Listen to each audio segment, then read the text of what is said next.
buenas noches. Está con nosotros aquí la queridísima Fátima Portorreal Liriano.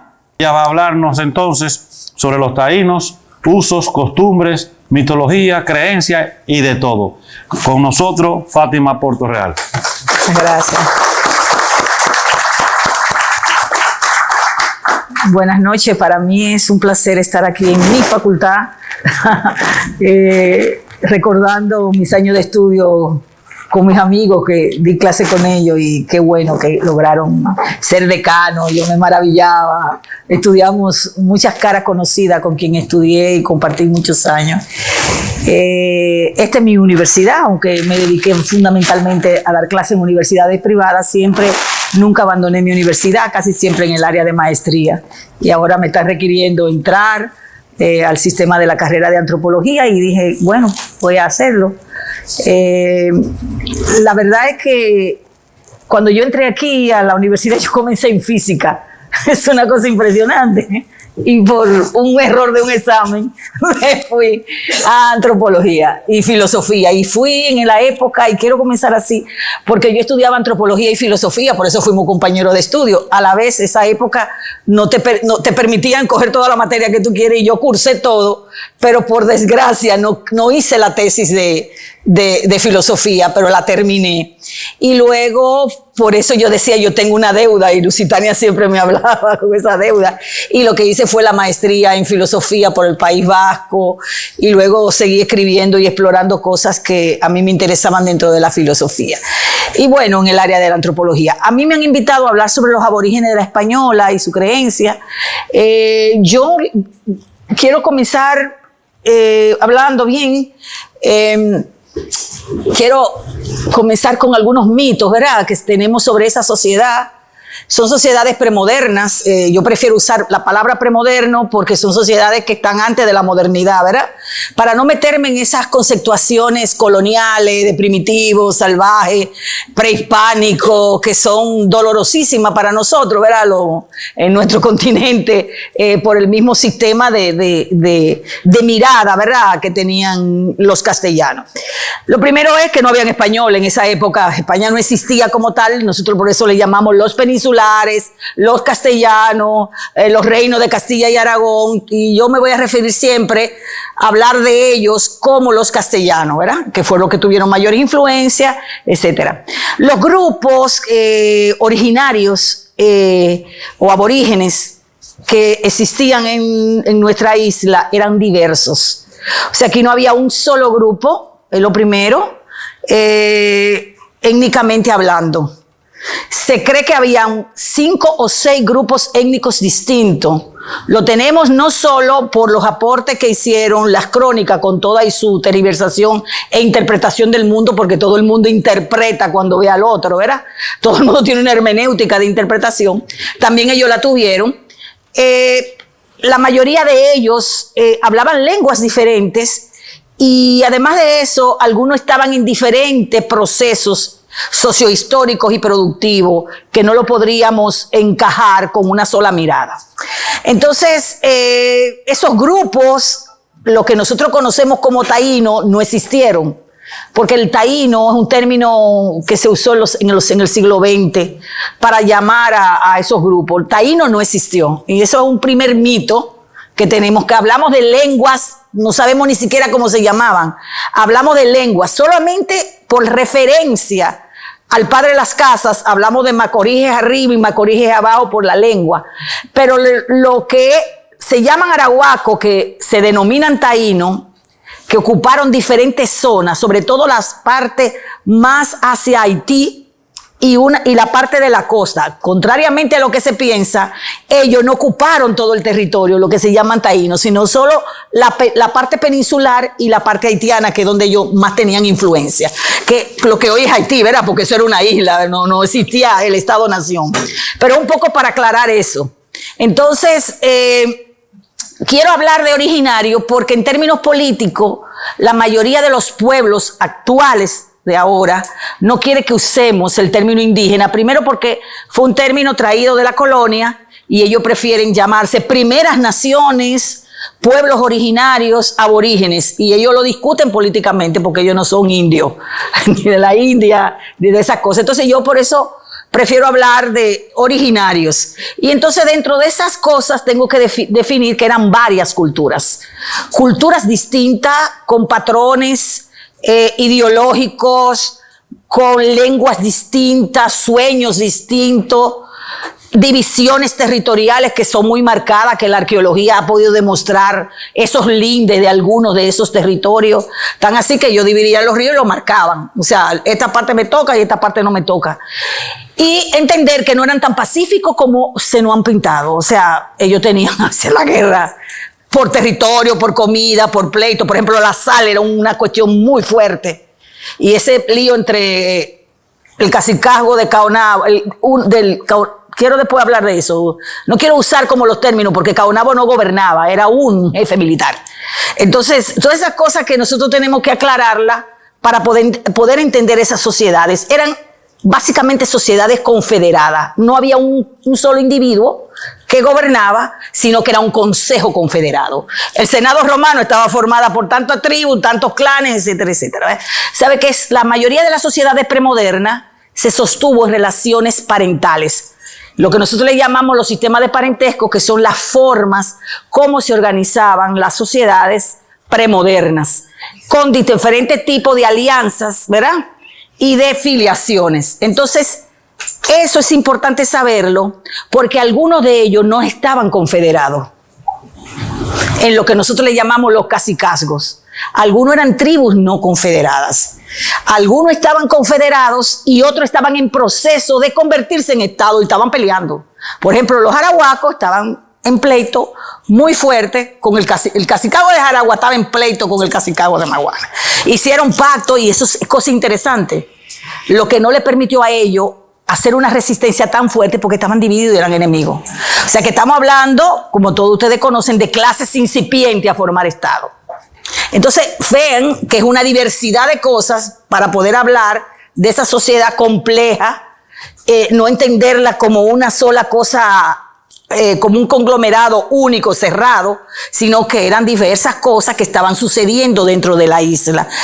Eso, ¿cómo lo sabemos? Por los estudios arqueológicos, los estudios etnohistóricos, las descripciones que hicieron los cronistas. Que pudieran mentir o no, muchas de las cosas que dijeron se comprobaron por la arqueología. Entonces, sacamos la parte de interpretación de ellos, ¿verdad? Pero hay descripciones, hicieron descripciones, y era normal que la hicieran porque tenían que contar los recursos, tenían que decir, esta gente que hay que aplicarle un modelo civilizatorio, etcétera, etcétera, y ahí se dio esa, además de que la iglesia hizo pugna entre ellos. Entonces, ese es el primer punto que yo quiero, como que no pensemos en las sociedades premodernas de la isla como un grupo, o que todos estaban confederados, o que eran las mismas estructuras, sino había una diversidad muy rica, con experiencia muy interesante. Por ejemplo, la zona del este tiene mayor influencia de Puerto Rico que la zona del sur. La agricultura entró aquí por Puerto Rico. Los primeros ceramistas tempranos, como nosotros le llamamos. O sea que la diferencia, la yuca no siempre fue el elemento vital. Entonces todo ese tipo de cosas llegaron en diferentes momentos, mientras en el sur, por ejemplo, que fueron las primeras poblaciones que entraron, Barrera, Azua, Pedernales, vinieron escalando por Cuba y corriendo hasta llegar a esa zona, por las corrientes marinas. Los otros vinieron por Puerto Rico. Entonces, ven, en diferentes momentos históricos. Y ese grupo que estaba ahí, por ejemplo, en la Sierra Martín García, Barrera, eso eran arcaicos, y los tan arcaicos que no conocían ni siquiera la horticultura, la agricultura. Y los cronistas dicen, andan desnudos, son cazadores recolectores, se meten en cuevas, y hay pruebas arqueológicas de eso, huyen de los que son más horticultores. O sea que estamos hablando de un grupo arcaico, que estamos hablando de 2300 años antes de Cristo, y que pobló la cordillera, y que evidentemente los otros grupos que fueron llegando guerrearon con ellos y dominaron. Entonces, esos grupos, diferentes grupos, llegaron por diferentes migraciones y oleadas migratorias. Le puedo poner un ejemplo. La isla de Borinque estaba gobernada por un solo cacicazgo, Agüeybaná. Era un estado. A diferencia de aquí. Y era íntimo del cacicazgo de Jaragua. Porque por eso era los llamados taínos, querían agarrar todo el poder. Y habían pleitos. Y hay crónicas de pleitos entre ellos. Entonces, eso es lo primero en el plano de esos mitos que tenemos sobre ellos, que eran muy pacíficos, que realmente todo eran tribales. Hay unos que son estructuras tribales, o sea, otros eran confederados y otros estaban en formas incipientes de bandas, ¿verdad? Como la antropología usa el concepto de banda para hablar de pequeños grupos. Entonces, esa era la realidad de esa primera conformación. Entonces, tenemos grupos que eran cazadores-recolectores, unos que eran horticultores y otros que integraban varias cosas. El otro problema es la riqueza de esa experiencia cultural, que evidentemente la riqueza a veces la confunden, porque confunden por ejemplo, lo de la zona del norte con lo de la zona del sur. Por ejemplo, en la parte de Puerto Plata y esa cosa, ahí casi no se consumía yuca. Ustedes dirán, ¿qué consumían? Lerene. La arqueología y la paleontología dicen, ellos no tenían casi yuca. Maíz poco, lerene y un tipo de ñame salvaje que nosotros tenemos todavía, que existe. O sea, que ustedes ven y nos dicen, por eso eran yuqueros, no eran yuqueros. O sea, cosas que se las quiero referir como mitos, ¿verdad? Que tenemos, todos cultivaban la yuca, no todo. Hacían intercambio, pero no todo hacía, y lo sabemos por la arqueología. La arqueología lo demuestra y ha hecho conteo, ha hecho estudios. Entonces, todas esas cosas se tendrán que integrar en el proceso a nuestros libros de historiografía para que se enriquezcan. El otro asunto está en que siempre hemos creído que los indígenas desaparecieron totalmente. Realmente no desaparecieron totalmente. Evidentemente que todo contacto con otra cultura puede producir muertes, pero también el proceso civilizatorio produjo muerte. Pero hay otros que se refugiaron en la montaña. Por eso es que cuando hacemos estudios genéticos, donde más aparecen las cosas es en la montaña. El estudio que se hizo lo hicieron en los parques y no podía dar ningún resultado. Pero cuando se van a las montañas, donde ellos sí permanecieron y donde queda una riqueza cultural muy grande, tú sabes perfectamente qué es. Entonces, el que dijeron que desaparecieron tenía una connotación importante. Ustedes se acuerdan de unos acuerdos que hizo la corona, que se llamaban los acuerdos de Barrio Nuevo. En los acuerdos de Barrio Nuevo se hablaba de un resguardo de tierra, que significaba que muchos grupos confederados que ya estaban sometidos, ¿verdad?, a la corona castellana, podían disponer de tierra. Si lo mataban o desaparecían, ¿a quién pasaba la tierra?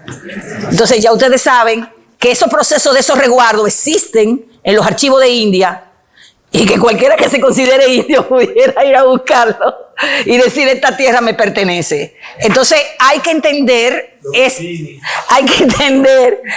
que esas tierras de resguardos existieron, y hacer desaparecer la idea de que se desaparecieron totalmente era un problema de apropiación. Ahí en términos económicos lo podemos entender, y ese proceso se dio entre el siglo XVIII y siglo XIX. Pero todavía en el siglo XIX habían indígenas discutiendo sobre su resguardo, y hay documentación. Por ejemplo, a Lili le reclamaban que le estaban cogiendo una tierra y se declaraban indígenas, y él dijo que había que devolverle la tierra porque eso era un resguardo. Y que, o sea, en la zona de Boyá, por ejemplo, o sea, hay datos que te dicen que habían pleitos. Entonces, con esto quiero decirle que a pesar de que hubo una disminución muy fuerte y un proceso civilizatorio, y vamos a hablar del concepto civilizatorio porque es el proyecto colonial, ¿verdad?, no desaparecieron del todo. Eso es un mito.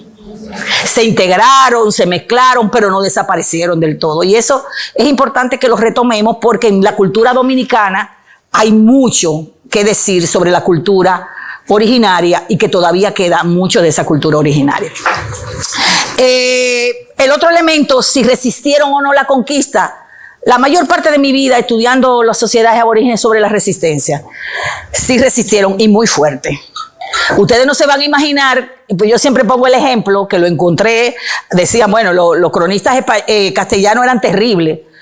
Lo agarraban y le ponían espinas en los ojos.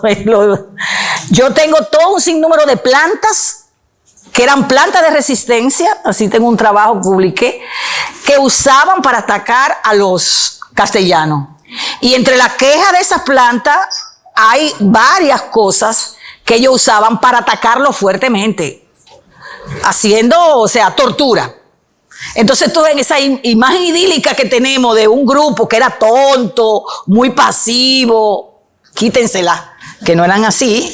O sea, ellos pelearon y resistieron, pero evidentemente que el proceso era muy fuerte, porque la manera incluso de ellos pelear era cuerpo a cuerpo. Entonces, si el otro usaba a lo lejos, entonces la espada, el arcabuz, lo que sea, evidentemente que había una fuerza. Pero cuando ellos atacaban en grupo. Quemaban. ¿Usted sabe la fortaleza que le quemaron y la gente que quemaron? Solamente hay que pensar en el fuerte de Navidad. Ese fue el primero y lo mataron a todos. Y quienes lo mataron parece ser que era el Cacicagüe de Jaragua y acusaron a Guacanagarí, acusó a Caonabo, a la Confederación, porque eran enemigos. Guacanagarí era Arawak. Y Caonabo era, parece, mitad ciguayo, mitad cosa. Y estaba muy vinculado con el otro lado. Entonces necesitaban paso. Y el paso era recursos, sal, tierra, agua dulce. Entonces hay una situación política, económica, donde hay. Entonces, ¿quién le hizo la situación? La primera carta, que es Chanca, que es un médico, describe, es un mentiroso. Diego Álvarez Chanca es un mentiroso. Lo que tiene es un arañazo. ¿Y quién dijo que ocurrió? Entonces, siempre hemos pensado y que el complejo de Guacanagarí, tengan cuidado, Guacanagarí era un jefe militar y Caonabo también. Estaban en contra. Pero no fue porque se apandilló con los colones, sino que estratégicamente se dio cuenta que para poder tener control, si quitaban del medio al Cacicagüe de Maguá y pactaban, ellos entendían que le ganaban a Colón y también le ganaban la cosa. Ven, son estrategias y hay prueba de eso. O sea, y acusar, la primera acusación de la destrucción del fuerte, hay que entenderla como una estrategia política de los arawak que estaban en la zona de Haití, que es lo que nosotros le llamamos el Cacicagüe de Marién. Entonces hay muchas cosas que los cronistas lo mencionan, lo dicen, pero pasaron desapercibidas porque la mirada siempre fue una mirada muy occidental, muy eurocéntrica y menos avalada en los estudios arqueológicos, los estudios de los senderos. Por ejemplo, los estudios de los senderos de ellos, de las fortalezas, la parte... Eso fue un aporte grandioso que pudimos compararlo con lo que eran las crónicas, ¿verdad? Y pudimos hacer esas comparaciones en lo histórica. Entonces, eso es un poco para darle una introducción de los procesos originarios. Si voy a hablar de los arawak, que es el que ustedes más conocen, menos los macoríes, menos los ciguayos, tengo que mencionar al Grupo Caribe. Con el Grupo Caribe no sabemos si existieron y fue una invención europea. Hay toda una discusión en el ámbito arqueológico, en el ámbito... No hemos encontrado cerámica Caribe. No la hemos encontrado. En términos arqueológicos, no hay. Entonces, la base material que encontramos es una cerámica mezclada entre grupos ciguayos y grupos taínos. Entonces, ¿cuál es la posición de algunos pensadores? Que fue una invención europea. Y que lo que estaban en las islitas no eran más que un tipo de un tronco lingüístico que hoy le llamamos Caribe, que eran los ciguayos. Y probablemente Caonabo era ciguayo. Entonces, ese elemento es sumamente importante saber si existieron o no, porque eran tremendamente, tenían un control de las Antillas Menores, porque eran bastante belicosos, y peleaban con los arawak. ¿Y por qué peleaban por los arawak? Por mujeres. Ese es claro. En los sistemas de ellos, y ahí vengo a los sistemas de parentesco, y eso es una cosa increíble, en los sistemas de parentesco hay sociedades que son el matrimonio se da dentro del grupo familiar y otro fuera. Eran exógamos. Entonces no podían casarse con sus mujeres, entonces tenían que robarla. Y el grupo que a quien ellos más les robaban eran a lo que ellos encontraban, que eran los arawak. Y por eso cuando le preguntaron a los arawak quién eran ellos, yo dije, nosotros somos los buenos, aquellos son los malos. Taíno significa persona buena. Y entonces se quedó la idea de que ellos no se llamaban así, personas, nosotros somos personas buenas. Por tanto, la palabra Caribe no existía antes. Ni tampoco la palabra Antilla, es un concepto portugués. Las tierras que están en las antípodas. Entonces, todos estos conceptos que tenemos, ¿cómo le llamaban ellos? No sabemos. Porque el constructo fue europeo para nombrar a todo lo que es el archipiélago. Pero sí sabemos que habían unidades políticas entre ellos. Por ejemplo, los cacicazgos de Cuba, de lo que hoy es Cuba, tenían muy buena relación con los arahuacos de aquí. ¿Se acuerdan el caso de Atuay que salió para allá y los defendieron? Pero ¿dónde fue él? A los otros grupos no fue donde los arahuacos de tronco lingüístico, arawak. No se mezcló no se fue a defenderse. ¿Por qué no se fue a defender con los ciguayos? No, porque eran enemigos. Ven, entonces ahí vemos que no era tan pacífica la zona. El cacicazgo que dominaba Borinque era arawak. Por tanto, la fuerza arawak estaba tomando demasiada potencia y la presión que estaban haciendo lo de las pequeñas islas que eran ciguayos era muy fuerte. Entonces les robaban las mujeres y lo atacaban y vivían en continuo pleito. Entonces el círculo de movimiento era bastante problemático porque era controlado, la zona de las pequeñas islas era controlado por lo que nosotros le hemos llamado ciguayos, porque no tenemos otros recursos, ¿verdad? Porque lo que encontramos en las crónicas, y el grupo de las Antillas Mayores, de la parte que da hacia Cuba, hacia Puerto Rico, eran arawak. Que con relación a la cantidad de población es complicado porque hay diferentes ideas, como que ellos eran muchos. Lo que pasa es que el problema es que los castellanos eran más amigos de los arahuacos. Y ahí hay que entenderlo. ¿Por qué?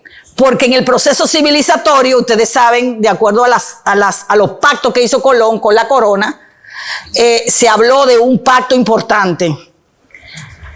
Aquellos que no se convirtieran a la religión, le tocaba la muerte o la esclavización. Y recuérdense que el primer proyecto de factoría había que tener algunos que eran esclavizados. Y a Colón le convenía tener un grupito enemigo. Y los arawak, cuando los sometieron, en el sentido, entonces por eso se habla más. No es porque los otros no existieron, no resistieron, ni que los arawak resistieron también. Pero por eso tenemos más conocimiento, porque los cronistas lo mencionan, decían eran más pacíficos, es que ellos lo controlaron más rápido. Me doy a entender, loco. Y aquellos eran difíciles. Los primeros ataques que Colón recibió, los recibió en las Antillas Menores. Y cuando cruzó por Samaná, por esa zona de por ahí, que ustedes conocen el Cabo de Flecha, ahí habían ciguayos, y lo atacaron. Eso no era fácil, lo atacaron. O sea que él recibió ataque. Entonces, ¿con quién él va a pactar? Con quien él pudo manejar relaciones y pactar pacificación, etcétera. Entonces, por eso es complejo el proceso de entendimiento y por eso nosotros tenemos más informaciones en las crónicas. Pero no era que los otros no existían ni lo de esto. Entonces, ¿qué eran esas sociedades? Sociedades confederadas que estaban gobernadas por un cacique. No, estaban gobernadas por un consejo confederado. ¿Qué es una confederación? Una confederación es un gobierno que está conformado por un grupo de tribus que se unen por razones políticas, territoriales, lingüísticas, culturales, etcétera, comunes. Pueden ser tribus diferentes. Si tienen un lenguaje común o tienen traductores, y aquí había uno que era Diego, no sé si te han oído mencionar a Diego. Diego le sirvió hasta Colón y Colón se lo llevó a España. Ese hablaba todas las lenguas de la isla, que eran muchas, decía Colón. Y los españoles lo usaron y dice, ¿quién es que habla? Le preguntó si ellos no sabían. Recuérdense que los castellanos no conocían la lengua, entonces preguntaron quién hablaba, porque ya Colón sabía que habían diferentes grupos. ¿Quién habla? Y le buscaron a Diego. Diego era el que se comunicaba hasta con lo de las islas. porque hablaba ciguayo, hablaba arahuaca, hablaba de todo. Imagínense, era un individuo y se lo llevó, él se lo llevó y aprendió español. Aprendió castellano. Entonces, Diego es un personaje interesante. Hay un libro sobre él y hay mucho dato, porque como él fue a España, lo llevaron, etcétera, etcétera, y volvió. Fue el primer elemento del contacto, ¿verdad? Que permitió a ellos aprender la lengua y traducir. La manera tradicional de cómo se comunicaban, evidentemente que era no solo por señas, sino por uno que aprendiera la lengua, y eso lo hicieron en todas las colonias. Los castellanos no tenían papeles y escribían en la hoja de la cocoloba uvífera, que ustedes tienen muchísima aquí, que es la uva de playa. Y uno de los mecanismos que tenían los arahuas era recibir la uva y después romperla. Okay, era que yo le mandaba las notas, ¿verdad? Escribiendo, pero no tenían. Volver otra vez a España, traer papel que se acababa, no era tan fácil, ¿verdad? Porque eran procesos y la uva de playa fue un elemento interesante. Entonces, una confederación es eso, está conformada por un conjunto de tribus. Entonces, aquí dicen que habían 5 confederaciones y mencionan a esos cacicazgos como los jefes. Y fíjense que es tan patriarcal que solamente menciona a hombres. Y el consejo estaba formado por mujeres y por hombres. Y en algunas sociedades de esos cacicazgos, la tradición era matrilineal. La descendencia solo se calculaba por la línea materna. Por tanto, la idea era mayor control de mujeres, no matriarcado, mayor relación de poder de las mujeres. Pero ellos mismos dicen, en todos los cacicazgos o confederaciones, en el consejo hay mujeres. Entonces, ¿quién gobernaba el consejo? Un consejo no lo gobierna uno solo, lo gobierna el consejo. Pongo el ejemplo. Roma estaba gobernada por el Senado. ¿Quién gobernaba el Senado? Se ponía un triunvirato. Ustedes saben que ¿quién mató a César? El Senado, porque quería alzarse. Romper la estructura de la confederación significaba tomar el poder para sí y crear un Estado. Los confederados no son Estados, son organizaciones premodernas donde el gobierno es mancomunado por las representaciones de los clanes y de las tribus. Entonces, estas confederaciones no sabemos, porque los españoles no entendían, los castellanos no entendían eso. ¿Ustedes saben quién fue que entendió eso? El primer criminal de nosotros, que nosotros lo tenemos ahí, el Hotel Nicolás de Obando. Ellos no entendían, porque cuando ellos atrapaban supuestamente al cacique, que era básicamente un representante militar del consejo, ellos creían que ya acabamos y ellos seguían peleando. Entonces no lo entendían y lo escriben así. Entonces mandaron a ese pacificador para que analizara cuál era la estructura de poder político que ellos tenían. Y él se dio cuenta que había consejos de confederaciones, consejos clánicos, que ustedes lo oyen que le llaman nitaínos, y consejos de linaje. Por eso la matanza de Jaragua, que es el ejemplo que le voy a dar, fue una matanza que se dio porque él invitó al consejo a todos los representantes del consejo de los linajes, a todos los representantes del consejo tribal de clánico, a todos los representantes del consejo tribal y a todos los representantes del consejo confederado, y lo mató. Y así se acabó el poder de Jaragua. ¿Se entendió? Fue el único, y él le dijo, no se puede destruir. Si destruyen el cacicazgo, y hay que convencerlo, negociar, pactar, porque en el de Jaragua ustedes saben que el único que se salvó fue Enrique Bejo, que el nombre era Guarocuya y que nosotros le llamamos Enriquillo. Él fue bautizado con ese nombre y los franciscanos lo bautizaron con el nombre de Enrique Bejo, y sin embargo se le sublevó. Ustedes lo saben, en la región, ¿verdad?, de la montaña, y rezaba el rosario todos los días, porque los cronistas lo decían, y no pactó. Pactó con acuerdo con Barrio Nuevo y duró alzado. Y en la zona del Cibao habían varios caciques, varios grupos tribales que siguieron peleando con ellos. Entonces, ellos lo que decidieron hacer un tipo de resguardo. Y el tipo de modelo que usaron de las encomiendas es un modelo que viene desde el siglo XI, que ellos lo usaban con diferentes cosas y lo trasplantaron con la famosa ley del toro, la famosa ley de India. Entonces trataron de hacer ese tipo. Entonces, ¿quiénes son esta gente? Era la pregunta que se hacían. ¿Los descendientes de las tribus perdidas de Israel? Porque eso también se lo plantearon a la iglesia. ¿O quiénes? ¿Almas perdidas que hay que cortarle la cabeza porque no se someten a la evangelización, que era el modelo civilizatorio? ¿Quiénes eran? La decisión fue convertirlo bajo la ley del toro en usar el modelo que tenían para las mujeres y los niños. ¿Cuál es el modelo? La tutela.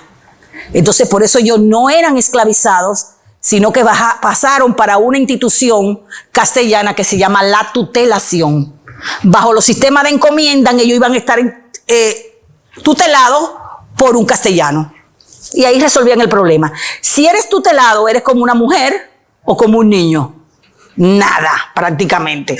Porque en la Constitución y en la estructura de las leyes castellana, las mujeres dependían de su marido, de su papá, de su hermano. Si no había varones en la familia, dependían de los varones que estaban más cercanos, como era la autoridad de gobierno o la iglesia.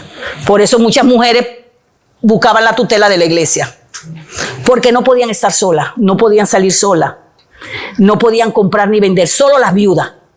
Entonces, esa situación la iglesia la manejó muy bien y crearon los beaterios. Ustedes tienen ahí un coso que es un hotel ahora que dice los beaterios, y era donde ellos tutelaban las mujeres viudas, las mujeres sin familia, etcétera, etcétera. Esa fue la categoría. Entonces, el originario pasó a ser eso, un ser tutelado bajo la ley del toro, bajo las leyes nuevas de Indias, etcétera. Entonces, los castellanos tomaron esta isla como un modelo. Y el modelo fue importante porque fue el modelo que ellos copiaron y replicaron para todo el continente, donde ellos lograron tener control hasta que se dio el Tratado de Tordesillas y se dividió entre Portugal y los líos que pasó con ellos. Pero fue el mismo modelo, la misma forma de construir las ciudades, la misma forma de gobernar. Crearon capitanías donde gobernaban capitales. Las instituciones castellanas eran muy eficaces. Yo recuerdo que yo tenía un profesor que decía, yo no entiendo cómo fue que fallaron. Yo me puse la mano así, me daba clase en Sevilla, yo no sabía qué hacer cuando ese individuo me dijo, ¿y qué pasó? Porque eran estructuras muy buenas. Gobernaciones, cuando yo estudié las instituciones eran muy complejas y la impusieron aquí. Nosotros pasamos de ser virreinato, gobernación capitanía, y nos quedamos en un sistema de gobernación. Cuba nunca fue una gobernación, sino una capitanía. Era más larga, la necesitaban para proteger las cajas, o sea, el oro, la plata, etcétera. Ellos dividieron y organizaron a muy buena forma, como ellos dicen. Que ellos no entienden ni que por qué falló. Sobre todo los sevillanos me dieron así. No entendieron cómo esas instituciones fallaron, porque crearon. La Universidad de Santo Domingo fue un proyecto castellano, ¿verdad? De traer a los pensadores y construir ese proyecto de universidad. Y todo ese proyecto era un proyecto de que este lugar fuera un lugar, como ellos le llamaban, de aguada, abastecer los navíos. Como no había mucho oro o no podían explotarlo, porque había oro, pero la manera como podían explotar, entonces mejor los resguardos, las encomiendas, factorías, como los modelos económicos que ellos desarrollaron. Entonces, ¿qué eran los indígenas? Como le llaman comúnmente la gente. Eran realmente grupos diversos que tenían una estructura social muy complejas, con sistemas muy complejos de matrimonio, con sistemas de identidades que ustedes, bueno, ahora que se están discutiendo las nuevas identidades, habían transexuales y eran aceptados por la sociedad. Los castellanos se encargaron de decir eso, son tan burros y que practican el pecado nefando. Hay hombres con faldillas que están casados. Y es verdad, las mujeres usaban, las únicas casadas usaban un tejido de algodón que les cubría, pero iban todas desnudas, ¿verdad? Que era la sociedad, y los varones también. Y ellos encontraron en casas de originarios hombres con faldilla. Entonces tenemos que entender que era una sociedad compleja, diferente. La sexualidad comenzaba temprano, no implicaba y me voy a referir a eso, no implicaba matrimonio. La sexualidad se practicaba hasta delante de los niños, era común, y para los castellanos eso era aborrecible. Sobre todo que los castellanos, el cuerpo y el control del cuerpo por el cristianismo era muy fuerte. Entonces el impacto era tan grande para esta gente que no solamente ver la desnudez de estas mujeres, imagínense que estaba prohibido tener relaciones sexuales en Castilla sin tener una bata blanca con un orificio, porque el hombre, si veía a la mujer desnuda y cualquier problema, moría, la menstruación le daba fuerte, decían que la tocó. Imagínense la mirada. Tenemos que ver que eran dos culturas diferentes completamente, con una sociedad que su sexualidad, su cuerpo era completamente diferente. Cuando hablamos de desnudez porque no hablamos de todo el ropaje que tienen, pero ellos tenían cantidades de pinturas y de cosas que en cierta forma cubrían el cuerpo para protegerse de los insectos. Y hoy se está planteando, ¿eran desnudos realmente? La realidad es que los hombres usaban taparrabos para ir a la cacería. Ellos tenían su manera de tratar su cuerpo y cuidaban mucho su cuerpo con ejercicio, práctica de deporte. En términos de su cuerpo, nadaban. Ellos decían, nadan hasta los niños. O sea, era una cosa diaria. Se bañaban hasta 8 y 10 veces. Los castellanos no podían entender eso porque imagínense, casi no se bañaban. Entonces, ese elemento le está diciendo a ustedes que el tratamiento, si me voy por el cuerpo, era un tratamiento completamente diferente. Y pasaba en todos los grupos culturales. O sea, la relación con la naturaleza era una relación muy grande. Y en términos políticos, sus sistemas políticos eran complejos con lo de las confederaciones, la tribu, la idea del poder. Fíjense, yo puse ahí un dujo, que era, y como lo vemos ahí, hombres y mujeres en la jefatura. Ellos trataban de no sentarse en el dujo mucho. Adivinen por qué. Porque en su ideología y su pensamiento, el dujo podía poner loco a cualquiera. Hay una idea de lo político y del poder. Ellos se sentaban, cada uno, cada cierto tiempo, un rato, y se paraban, porque el dujo tenía vida. Y entonces los castellanos preguntaban, ¿pero qué es eso? Y le dijeron que estaba vivo y que era un loco, que era una entidad loca. Que si tú te sentabas en eso por mucho tiempo te ponía loco. Evidentemente que en una sociedad confederada el poder tenía que estar distribuido entre todos. Y al estar distribuido entre todos, y tú te quieres sentar en la silla principal, significa que tú quieres agarrar la cosa de tu mano. Y ellos ahí tenían toda su mitología con relación a eso. La realidad es que algunos tenían pleitos por el dujo, y hay referencias de que el dujo a veces se amarraba y no lo dejaban sentar. Entonces, el dujo tenía un ombligo, y el ombligo significaba que estaba vivo, que era un espíritu vivo. Entonces, si ustedes miran cómo ellos estaban viendo lo político y el poder, lo estaban interpretando en su relación con la naturaleza. Tenían una idea de la naturaleza, tenían una idea del cielo, tenían una idea de la tierra. Los dominicanos tenemos, y la gente dice, eso es africano, eso es indígena. Los indígenas originarios entendían que los muertos iban a un lugar en una isla paralela y que cruzaban todos los días como le diera la gana a las 6 de la tarde. A comer guayaba, que es un símbolo universal. Recuérdense que los griegos utilizaban, Perséfone tenía una fruta, granada. La guayaba para ellos era un símbolo de vida, era medicinal, la usaban en leña, la usaban en la guerra para tintarse, pero también era la fruta de los muertos. Y los muertos comían guayaba. Y los muertos tocaban a los seres humanos. Y se podía tener relaciones con los muertos. Y ellos hacían trampa. Lo que no tenían era ombligo. ¿Ven la idea de que esto está vivo y tiene ombligo? No está muerto, por eso era un espíritu. Pero las opías o muertos no tenían ombligo. Y era la única cosa que en la noche, si tú te encontrabas con alguien que te agradaba, etcétera, etcétera, buscarle y ponerle la mano a ver si tenía ombligo o no. Y por eso cuando ellos no podían entender, cuando se pusieron en contacto con los castellanos, todo este ropaje, y ellos no sabían si eran muertos. Oiga bien, y cuando le intentaban ponerle la mano, ahí era que venía el problema. Porque gente que no se dejaba tocar ni se dejaba ver. Entonces, hay sacerdotes que decían que ellos acechaban a ver si estaban hablando, como nosotros decimos, acechamos, si estaba vivo, si era un muerto, porque no podían entender. Y eso es interesante en la mitología de nuestra, en que la mayoría de los dominicanos, los muertos hacen asomo, los muertos dan los números, los muertos curan, los muertos, eso es Arawak. Yo haciendo trabajo etnográfico, iba por una carretera, a las 6 de la tarde me dice, oh, Fátima, échate a un lado. Digo yo, ¿y qué es lo que pasa? Iba con unos campesinos y me dicen, que vienen, ¿quiénes son los muertos? Digo yo, ¿cómo que vienen los muertos? Y me dice, sí, óyelo, eran muchos grillos. Y ellos se pusieron al lado con mucha tranquilidad, pasaron los grillos, no sé, y yo dije, Dios mío, esto es indígena. Porque ellos a las 6 de la tarde trataban de dejar los espacios y la zona boscosa porque los muertos salían. O sea, tenemos tantas cosas en la cultura dominicana de los pueblos originarios que no nos damos cuenta. Queda en el marco de los sueños, en el marco de la mitología, en el marco de lo material, las cuevas como vagina cósmica.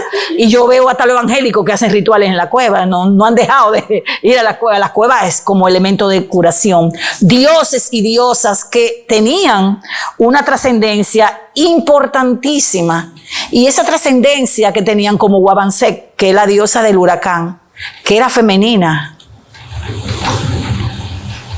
es una diosa de silencio, pero de transformación, vida, muerte y vida.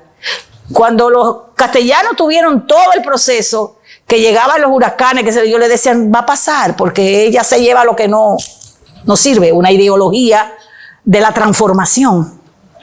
Y la concebían como mujer, con 2 heraldos, viento y agua torrencial. Lo que destruían no era la madre, lo que destruían eran las otras 2 cosas, porque ella hace silencio. Recuérdense, es el ojo del huracán. Hay un silencio total. Ella no destruye, porque ella para. Donde ella pasa, se detiene.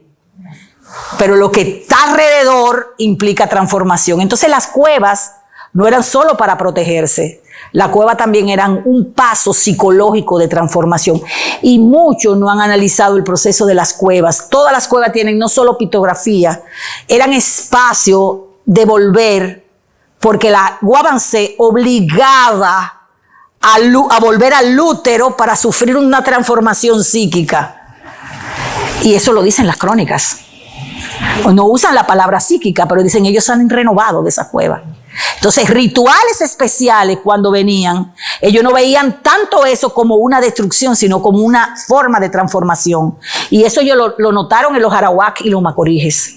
Ubicaban las zonas de cueva y todos los antropólogos, arqueólogos, bueno, lógico, un huracán te lleva la vida, te lleva la casita, te lleva todo, pero ellos nunca vivían al lado de la orilla del río. Ellos siempre vivían en la zona más alta. Nosotros, como haciendo trabajo de salvamento de arqueología, sabemos que no vamos a encontrar nada en la orilla. Tenemos que buscar entre el mar, agua dulce y una emplanada alta. De manera que quedaban, si el mar entraba, no le afectaba. Pero si había huracán, como ellos lo podían detener, que ellos sospechaban que Wabansek iba a pasar, entonces, además de la práctica religiosa que ellos tenían, ellos se refugiaban en esas cuevas con alimento como un proceso de transformación médica, de transformación psíquica. Y de ahí, decían las crónicas, salían como si ellos estuvieran renovados, mientras todo estaba acabado, no había nada, y ellos le decían, tranquilo, que todo va a volver.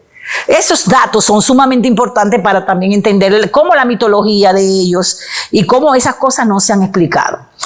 Las pinturas corporales son diversas, hay muchas cosas que no tenemos, hemos encontrado los sellos, hay cosas que todavía no entendemos, porque hay todo un lenguaje en esos sellos. Hay algunos que han querido interpretar ese lenguaje, pero es muy difícil porque ellos no conocían la escritura, aparentemente, porque no tenemos una escritura gráfica. Pero recuérdense que muchos pueblos que son orales, de alta tradición oral, tienen un uso de pintura, de tallado y gráficas que hacen, que tienen una simbología de carácter místico o de carácter político o de carácter económico. Entonces, no todos conocían la yuca, como le dije. La zona de la Altagracia, donde nosotros conocemos la provincia de la Altagracia, fue la primera zona donde ellos comenzaron a traer yuca, y la yuca que llegó, la mandioca, vino de Puerto Rico. Y ahí fue que comenzaron. La mayor parte de ellos comían guayiga, que es una especie de plantas que se da en todas las costas sur. Y la guayiga era básicamente más arahuaca que estos grupos. Y a los otros ni siquiera la comían, no la conocían, no tenían conocimiento. Pero lo de esta zona, que va toda la plataforma kárstica, que va desde la zona de Barrera para acá, ustedes saben, hasta la zona de la punta de allá, de Macao y toda esa zona, la mayor parte de esos sí consumían yuca. Pero antes de la yuca, todo lo que hay es guayiga. Cuando la yuca llega por la zona de Higüey y esa zona, entonces ellos comienzan a adaptar el proceso. Había una cerámica muy temprana, muy rústica, y luego se transforma, porque no todo conocían la cerámica. Entonces, el proceso de la cerámica implicó una adaptación nueva en plano de la cultura material. Entonces, como les decía que no eran pacíficos, y muchas de las cosas que ustedes tienen hoy, como la vija, la jagua, la pringamosa, el ajitití, todas esas cosas se hacían bomba. Así como tenemos un spray que echamos para lo que no está, ellos lo tenían todo. Usaban venenos, tenían veneno. Y yo me sorprendí porque fue un trabajo etnográfico que yo encontré la planta venenosa que ellos usaban, porque me dijeron en el campo, no cruce por ahí, Fátima, porque esa planta mata, así me dijeron, envenena. Y yo, ¿cómo que envenena? Sí, nosotros decimos el veneno del indio. Y yo dije, ¿qué? Me llamó inmediatamente la atención, le tiré copia, busqué, fui al botánico, me dijeron, sí, es muy venenosa, urticante, para poder trabajar la madera, cosas. Y yo dije, pero me la identificaron. Cuando la miré, busqué en las crónicas, encontré la descripción perfecta. Le llamaban manzanillo, igual como se llama actualmente, y estaba en la crónica, nadie lo había visto. Y llamé a Bernardo, y yo, mira, encontré y dice, ¿cómo? Y hasta el botánico se sorprendió. Pero si no me lo dicen en la cultura actual, yo no puedo ir a la crónica a encontrarlo. Los cronistas la describían, esta planta está así, ellos se embadurnan de cosas, cogen como cestas de ellos para no mezclarla, y la tiran, y cuando eso cae, despedaza. Y evidentemente es muy terrible. Y con la resina se la ponen a la flecha, y el que le dieron un flechazo con eso no sobrevive. Entonces nunca se había encontrado cuál era el veneno. Y en términos culturales, por eso le digo, hay muchas cosas que yo le he aprendido en el trabajo etnográfico y que me ha vuelto a llevar a las crónicas, y lo he encontrado perfectamente descrito. El botánico quiere que yo le escriba un artículo sobre eso, lo escribí para el museo, sobre esas plantas. La planta es común en la zona sur, muy común. Y le dicen manzanillo o veneno del indio. Y la gente la conoce así. Los campesinos lo conocen así. Así fue que me dijeron. Por eso fue que yo descubrí la planta en las crónicas. Y para mí fue un hallazgo importante, o sea, comparar cosas, y para el botánico también, porque hay plantas que ellos la describían pero no la encontramos. Igual ellos decían que cuando atacaban con un mazo fuerte, y las crónicas decían tenían pullitas que sacaban los ojos. Yo decía, pero ¿y qué podía hacer? Entrando en el campo, un hombre cortó una cosa y dijo, mira el bate, este es el bate del indio. Y yo dije, Dios mío, cuando voy al botánico dice, Fátima, es el catey, pero es muy fuerte. Dice, no, cuando está más joven se puede cortar. Y cuando buscamos la crónica, exactamente, bien descrito el catey y bien descrito las 4 plumarias que usaban. Ahí están, con lo que peleaban. O sea, que no era un bate de que cualquiera, era con unas espinas que a quien le daban, no solo le rompían el cráneo. Entonces, ven que los pacíficos, ellos tenían sus estrategias de pelea y de lucha muy fuertes, y los trabajos etnobotánicos ayudaron muchísimo. Entonces, por ejemplo, este hombre que murió también de un flechazo en la Florida, murió con una especie parecida a la que hay aquí, pero es una variante del manzanillo. ¿Cómo es que se llama? Que en Higüey tienen una casa, a mí se me olvida Ponce de León. Ponce de León. Ponce de León murió de un flechazo.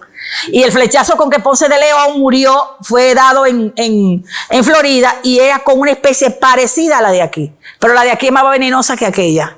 Lo compararon los botánicos. Imagínense ustedes. O sea que toda esa parte se ha perdido etnográficamente porque evidentemente que el historiador no es etnobotánico, que los botánicos no siempre hacen historia de plantas y de cosas, y que aparecieron realmente por antropología, porque la gente todavía tiene conocimiento sobre esos usos de esas plantas.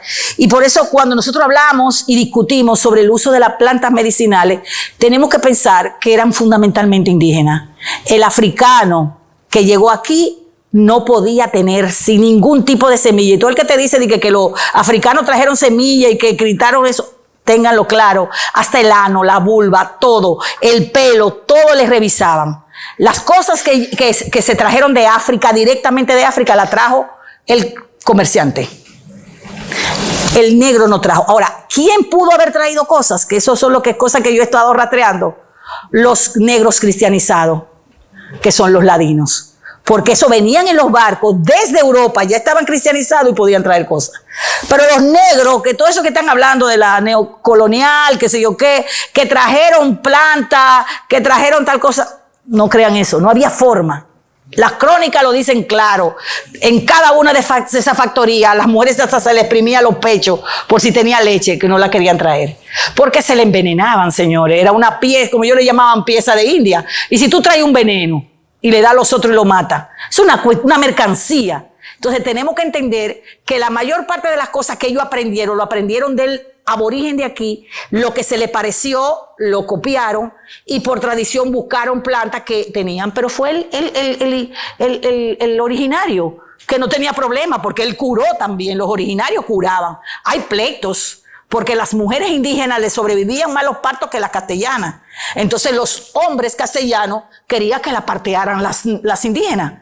Y si parteaban negra y se les moría, ellos preferían las indígenas. Y hay casos y casos de que se moría la castellana por sangrado y querían matar a las indígenas se mataban. Y de que lo mató el brebaje, pero era que ellas tenían un conocimiento de los partos muy grande y conocían todas las hierbas. Aquí llegaron médicos y los médicos, ¿quién? Ellos dicen, los indígenas nos enseñan las plantas y las comparaban. Y ellos le decían para tal cosa y los indígenas le buscaban, porque tenían un conocimiento cultural. Y ese es un trabajo que hay que todavía hacerlo, ¿verdad? Rescatar todas esas plantas medicinales. Ahora yo estoy haciendo un trabajo comparando las plantas de usos coloniales y las plantas actuales, señores. Y yo he encontrado 90 plantas que se usaban en las colonias que todavía tienen un uso permanente actual. O sea que es una cosa increíble. Medicina que se usaba en los castellanos, como por ejemplo boñiga de animal, de perro, en un té para evitar el escorbuto, la toman en el sur, en Neiva y todo. Dice, pero ¿cómo es eso? Claro, cogen hoja de naranja y cogen la boñiga de cabra y la mezclan, hacen un té y se lo beben. Y eso yo lo encontré eso está en las crónicas. Entonces ven que hay muchas cosas que se mezclaron de la tradición castellana con las tradiciones. Ahora mismo hay una chica que está haciendo una tesis doctoral sobre una máscara en San Juan. Y ella me dijo, Fátima, mi profesora se impresionó con una foto que yo le enseñé de una máscara de San Juan, pero esa es la misma máscara del siglo XII y XIII en España. O sea, en Castilla, en Valladolid. Cuando yo vi la cosa y la vi la de aquí, se la mostraron al que la hace, se quedó impresionado. Y aquí dicen que es africana. Y yo, esa es tu tesis, mamá. Demostrar que eso no es africano, eso es castellano. Muchas cosas ellos la trajeron y llegaron aquí y se quedaron. La mezclaron. No es que no hay cosas africanas, sí la hay. Pero no todo lo que se ve como carnaval y cosas, siempre lo están pensando que es africano. Hay que tener cuidado con catalogar cosas y hay que estudiar muchas cosas de allá que se trajeron aquí y que el indígena tenía. El indígena no usaba máscara. Quienes trajo la cuestión del carnaval fueron los castellanos, porque sus fiestas tenían eso. Y muchas cosas se mezclaron y eso es el mismo lío. Existía en África lo que vinieron el tambor. Se habla que es una recreación del Caribe. Hay una discusión. El tambor es africano porque son instrumentos membranófonos. ¿Quién lo trajo? Ellos podían traerlo, lo podían hacer. Hay toda una discusión si eso fue una reconstrucción aquí. Porque los arahuacos tenían uno, pero era de madera. Y los instrumentos membranófonos están relacionados mucho más tardío, de membrana, ¿verdad? Mucho más tardío en el siglo XVIII. Pero en el siglo XVI no había eso. Tú no lo encuentras. Entonces tú te das cuenta que sí en Castilla habían instrumentos membranófonos. Entonces ahí hay que tener cuidado para cuando estamos interpretando cosas, hilar cosas, y entonces hay que hacer más estudios, más comparaciones, etcétera, etcétera. Los arawak eran, y la mayor parte, macoriges, todas las referencias eran polisteístas. Tenían la idea de grandes dioses que gobernaban el mundo. Lo que más conocemos son los dioses arahuacos, ¿verdad? Lo de los macoriges hemos visto imágenes, pero no sabemos. Porque la mayor parte de las cuevas que han sido estudiadas son las de este lado.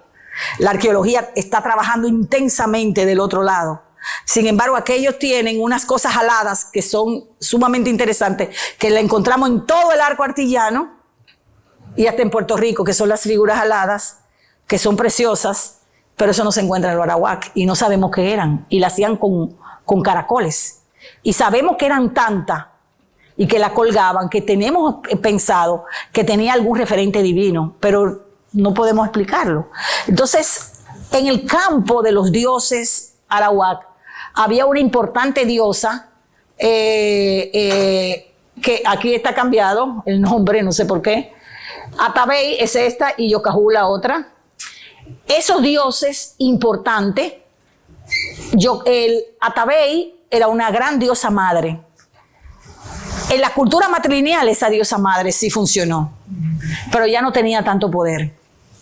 Incluso los castellanos decían que el problema con el dios Yucajú, que es el de las tres puntas, era un problema gravísimo. ¿Y por qué era un problema gravísimo?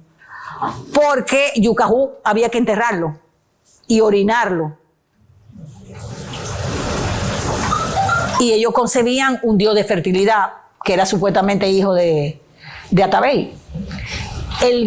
La gran situación que a mí me llama la atención es que ellos enterraron a Jesús, a los crucifijos, y eso le costó la vida a mucha gente. ¿Cómo tú me pruebas que tu Dios es fuerte? Vamos a enterrarlo. Si la yuca crece grande con el proceso, y eso implicó la muerte. Choques culturales muy fuertes en torno al concepto de Dios. O sea, lo primero que ellos atacaron fue la religión. Imponerle. ¿Y qué hicieron los originarios? Muchas de las imágenes la escondieron en cuevas y muchas imágenes las metieron en lo que se llamaban los lagos y pozos de agua dulce, que es lo que la arqueología está trabajando ahora mucho y hemos encontrado de todo. La idea era protegerlo. Era protegerlo. Y el agua, porque ellos tienen dioses de agua importantes como Itiba Caubaba, que murió de parto, creó el mar, y otras diosas que crearon, por ejemplo, Itabo. Nosotros tenemos una presa que se llama Itabo, era una diosa de agua dulce. Ve que le hemos dado hasta los nombres de presa. Itabo, esa diosa de agua dulce, era sumamente importante. Entonces muchas de las imágenes que hemos encontrado de eso las tenemos. Entonces ellos tenían una práctica que nosotros le llamamos chamanismo, pero eran hombres y mujeres medicinas. Sabemos que las mujeres tenían muchos controles del parto y del uso de los sistemas, pero su interpretación del mundo era animista. Todo tenía vida. Ese concepto que hoy tenemos, que salió de Ecuador, de que la naturaleza, ecológicamente hablando, está viva, tiene un concepto de que es consciente, ellos tenían esa idea. Las piedras te hablaban. En los campos, mucha gente me ha dicho, bueno, las piedras te hablan. Y me dice que le eche agua. Yo solo he encontrado, o la famosa hacha petaloide, que ellos conciben que es una piedra de rayo, la meten en las cosas para que no caiga un rayo y la mueven en agua. Todo eso te habla de prácticas religiosas, que una amiga mía y yo vamos a escribir un texto que le llamamos La Otra Religión, porque nosotros hemos encontrado dentro de la otra religión una cantidad de cosas indígenas que están, por ejemplo, en esa mezcla del vudú dominicano, que es una mezcla africana con cosas, están las imágenes de la fuerza, ellos le llaman la fuerza del agua a los indígenas, porque todo lo de los indígenas está vinculado con el agua. Los dioses iban al agua, todo estaba relacionado con las piedras, iban al agua, tallaban dentro de los ríos dioses y semidioses en el agua. Entonces la fuerza del agua, tanto del mar como del río, era importantísimo para la cultura. Entonces fíjense que esa idea de interpretar el mundo a través de un control de las plantas, de la naturaleza, y una psicología mezclada con esa naturaleza es sumamente importante. Lo que hay una cuestión es que donde hay el uso de yopo o de la nadantera peregrina, que es esto que están absorbiendo, que es la coba conocida aquí, que aquí hay una planta de coba en la universidad. Bueno, no la voy a señalar dónde está para que no me la corten. Dime que no me la corten porque es mejor que no la conozca. No podrán hacer la droga porque la droga requiere un proceso de laboratorio, ¿verdad? Que hay que hacerla, pero a veces si tú le dices y te la mandan a cortar, y en el sur había muchas y las cortaron por eso. Entonces mejor no hablar de eso. Esa planta no se sabe cómo llegó aquí. El asunto es que los botánicos actuales están diciendo que es una planta endémica de aquí, y que lo del Suramérica, lo de aquí la llevaron a Suramérica. Es interesante porque ellos tienen menos nadantera peregrina que nosotros, todo lo del Caribe. Ojo, porque ellos tenían contacto. Entonces, hay muchas cosas que están siendo estudiadas en términos palinológicos y en términos botánicos. Nuestra nadantera peregrina, que ellos le llaman yopo, los Yanomami, existía de este lado. Y probablemente fue trasladada del Caribe o de lo que nosotros le llamamos el archipiélago hacia el sur, a Sudamérica.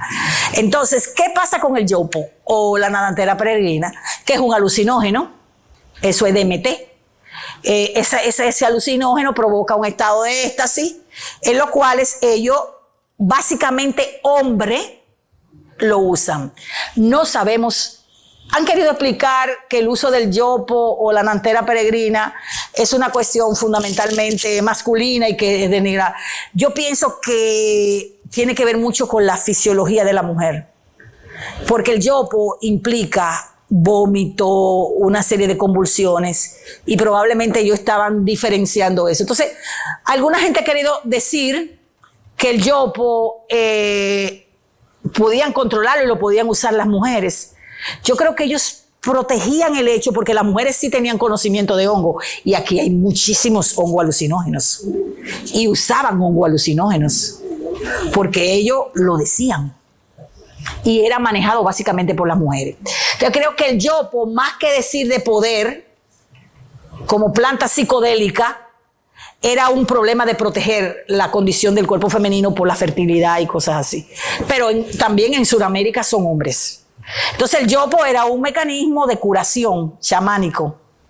Te permitía ver el mundo y te permitía la percepción en el estado de alucinación, lo que era el mundo para ellos. Entonces, fíjense que las mujeres cantaban y formaban parte del ritual. Cantaban, bailaban, tocaban los instrumentos, tenían lo que nosotros le llamaríamos hoy las oraciones sagradas, mientras ellos entonces entraban en ese trance para curar. O sea que no hay que pensar que el uso del yopo era como cerrado, como una medicina cerrada, sino que era una medicina colectiva. No se curaba al sujeto. La idea que nosotros tenemos es que el sujeto lo cura un médico o varios. Era un grupo de hombres y un grupo de mujeres y niños cantando, bailando alrededor del proceso del ritual. O sea que era una medicina colectiva. Y esa medicina colectiva es importante establecerla en ese marco para su comprensión. Entonces la maraca jugaba un papel importante para llamar a los dioses, los cascabeles, la preparación de las casas, la preparación de los hongos, la preparación de la cestería. Todo eso lo hacían las mujeres. Y mientras se iba consumiendo el yopo, las mujeres iban cantando canciones, como decían los castellanos, que ellos no entendían, pero que aclamando a los dioses. Entonces, el rezo y el culto al cuerpo era sumamente importante, y la cura también. Bueno, entonces aquí tenemos nuestra amiga, no se ve muy bien la foto, con la que ellos cortaban para batear a los castellanos. La vija, porque se pintaban, la vija tenía varias cosas, la pintura corporal, pero la vija también es cicatrizante, se usaba en la guerra para cicatrizar. Incluso ellos curaban a los castellanos con vija, o sea, para cicatrizar. ají, vija. Nuestros campesinos, los nacidos le ponían ají, tabaco. Sí, esa era una medicina indígena. Le ponían tabaco. Ustedes han oído mencionar eso, y eso es indígena. Y lo usan todavía, lo usan. O sea que vean la guayaba y la jagua. Bueno, señores, yo terminé, sé que es demasiado. Gracias. Voy a dar ahora los turnos. Tengo ya 5 turnos. Bueno, hay tantos turnos, pero comenzaré. Señor decano, doctor Gerardo Ogando. No, quiero felicitar a la profesora Fátima. Gracias. De verdad que hay detalles interesantísimos que yo desconocía y que nos habían enseñado de una forma casi imprecisa, ¿no? Y entonces con esta exposición, por ejemplo, me llamó la atención mucho el hecho de que usted dice que aquí los aborígenes escribían sobre las hojas. No, los castellanos. A los castellanos. Ah, qué bueno esa, porque yo concho, pero sabían escribir. O sea que eso me subió un poquito la autoestima de, bueno, nuestros antepasados. Pero cuando ellos aprendieron a escribir, escribían también en las hojas también. Porque interesante, sí. Yo quisiera preguntarle, reitero, ¿verdad? Muy interesante, me gustó mucho, de verdad que sí. Muchas gracias. Y la felicito. Quisiera preguntarle, parece, ¿verdad?, que eran similares los habitantes de una misma tribu y de una misma confederación, similares fisonómicamente. Y en ese sentido, en su condición de antropóloga, me gustaría saber a qué se debe que los habitantes de una misma comunidad como que nos parecemos, los materos como que nos parecemos, los de Monte Las Aguas, en Moca y en Juan López tienen como un parecido. Pero si vemos también, cuando uno está fuera del país, los dominicanos nos parecemos, como por la forma de caminar, pero físicamente también. Sí. ¿Habrá alguna explicación antropológica? Porque si vamos a Oriente, los japoneses se parecen, los chinos se parecen.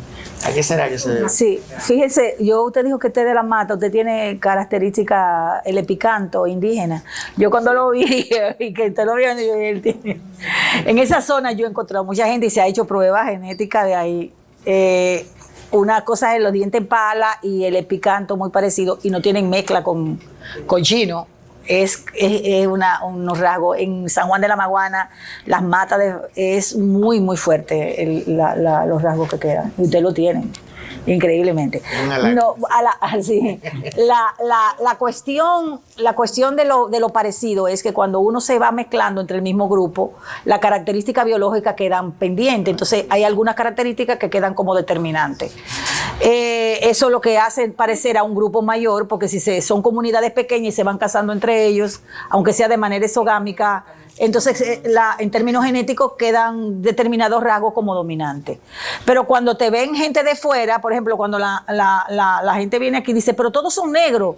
Yo he tenido amigos europeos y la gente se ofenden, amigos míos, yo no soy negro. Y estamos yo, ciertamente, ellos no ven así porque no ven negros, ¿verdad? Que no son tan blancos como ellos, entonces no ven negros. Entonces a veces tenemos la impresión, un japonés no le gusta que le diga que se parece a un chino, y un chino dice, pero ¿y en qué yo me parezco? O sea, porque a nosotros nos parecen, como tienen epicanto, todos tienen la misma característica. Pero una de las cosas esenciales de la gente es la cultura. Realmente cómo nos movemos, los ademanes, cómo hablamos, cómo tenemos características de uso con nuestras manos, nuestro cuerpo, nuestro caminar, está definido por la cultura. Y entonces, evidentemente, eso yo siempre le pongo una atención a mis estudiantes de un amigo antropólogo, que él se casó con una dominicana, duró muchísimo tiempo aquí y se le murió un primo. Y entonces él llegó a la funeraria y al memorial, y los primos gringos, echaban para atrás, y la mamá fue y le dijo, mira, tú eres dominicano, la gente, tú sabes que en esta cultura uno mantiene una distancia corporal, y tú le estás poniendo la mano a todo el mundo, y todo el mundo se está echando para atrás. Y ahí fue que él dije, oh Dios mío, ya soy dominicano, me aplatané. Porque nosotros tendemos a tocar a las personas, a acercarnos mucho, pero ellos manejan una distancia entre una persona y otra. Y entonces él me dijo, Fátima, ya soy dominicano. En el memorial, muchacha, todo el mundo se me echaba para atrás. Yo no había forma como yo agarrarme la mano para yo poder no tocar a la gente y hablar con mis primos. Y mis primos se llaman, ¿qué es lo que te pasa este hombre? O sea, ya estaba culturizado. Entonces, nosotros, muchas de nuestras cosas por las que no parecemos más es por los comportamientos culturales que tenemos, que no nos damos cuenta, la forma como miramos, la forma como nos movemos, la forma como nos expresamos, y eso es parte de la cultura. Y entonces eso nos hace parecer más. Es la explicación que te puedo dar en términos antropológicos. Excelente, muchas gracias. ¿Usted quiere las preguntas que tocan ahora? ¿Usted quiere todas corridas o quiere ir contestándole? Mejor la voy contestando porque después me puedo olvidar. Maestra Lusitania. Tengo que aprovechar la sabiduría de Fátima, que se pasó años haciéndome preguntas a mí. Y yo te tengo 3 breves, de manera que no me llamen la atención. Y no las voy a argumentar mucho, porque yo sé que tú la vas a entender inmediatamente. La primera es, está documentado una interpretación, aún sea prelógica, filosófica, de los aborígenes frente al mundo, importante para mí, que estoy planteando hace mucho tiempo la necesidad de un proyecto nacional, dígase de un pensamiento filosófico nacional que empiece desde los aborígenes hasta hoy y que además tome en cuenta clase, género, etc. Segundo, a propósito de género, las feministas decoloniales dicen que en la época precolonial no existía la opresión. En todo caso, dice Segato, para suavizar el asunto, había un patriarcado de baja densidad. Pero tú has hablado ahí de robo de mujeres, intercambio de mujeres, autoridad de los hombres en el Senado, etc. Y la tercera es, muy importante para mí, se habla cuando se plantea lo de la identidad del predominio del modelo hispánico. Otros quieren hablar del modelo africano. Y yo veo en ti, en tu discurso, y es importante, y creo que tienes argumento, un peso específico muy elevado de la presencia taína. ¿Cuál es tu visión, entonces, a la hora de plantearnos el problema de la identidad para no caer en los excesos ante esa tríada? Te comienzo con lo de Segato. Segato tiene una mentalidad supuestamente decolonial y tenemos muchos mitos al explicar en la cuestión de la opresión o no de las mujeres. Hay culturas donde las mujeres con sistemas matrilineales manejaron relaciones mucho más igualitarias que en las sociedades donde hay Estado. Sin embargo, la mayoría de las sociedades matrilineales conocidas por la antropología, el hermano de la madre manejaba lo político. Y yo te pregunto, no puedo ser ilusa. Si no hay un control masculino, tú me dices mentirosa. Por ejemplo, la sociedad de los Musos, que es matrilineal, con rasgos de hogares matrifocales, matrimonios intolerantes, no hay ni siquiera en el lenguaje existe la palabra violación, violencia, etc. Sin embargo, los hermanos jugaban un papel importante como padres y en decisiones políticas. Son una sociedad en el Tíbet, en China. Entonces, hemos encontrado muchas sociedades donde las mujeres tienen unos niveles muy amplios de cosas. Yo creo, mi interpretación personal, que en sociedades menos complejas, que no son horticultoras, las mujeres tuvieron mucho más posibilidad de manejar el proceso más igualitarios. Pero cuando ya hay horticultura y cuando ya hay una división muy clara con dioses masculinos, como es Yucajú, te está hablando de un predominio masculino antes que la madre. Y pensar para la sociedad azteca, que no me vengan a hablar que la sociedad azteca, maya, inca no eran masculinas, por favor. Yo soy decolonial, pero yo soy honesta. todo el pensamiento nuestro viene de Occidente. Y impactó el pensamiento nuestro y nos reconstruyó. Entonces, voy a lo filosófico. La mayoría de estas culturas permanecieron con unas bases culturales importantísimas. Pero el problema de la diferenciación entre trabajo, que hay que establecerlo entre trabajo y división sexual, social y política, en muchas sociedades premodernas fue cuasi igualitaria. Pero en la mayoría donde hay horticultura y hay este tipo de dioses que está aquí, ya la diferenciación se está notando con relación a las mujeres. Porque si tú te das cuenta, no fue que solo los castellanos no identificaron a las mujeres como poder, porque algunas mujeres dicen, los castellanos no podían concebir las mujeres como poder. ¿Y quién era Isabel la Católica? Por favor, que usurpó el poder, hizo de todo. Ellos sabían que había mujeres con poder y que había una monarca con poder. ¿Por qué ellos no hablaron de la cosa? Era porque había mujeres en los cacicazgos, pero con menos poder. Entonces, este robo de mujeres como un intercambio de matrimonio era muy fuerte. Y eso lo hemos notado en muchas sociedades como la Yanomami, que tienen guerra y se roban las mujeres. Y lo hemos visto. Entonces, yo he hablado con Yanomami y ellos me dicen, no, es que nosotros tenemos eso, pero las mujeres hay cosas que no la pueden hacer. Y te están hablando de diferenciación.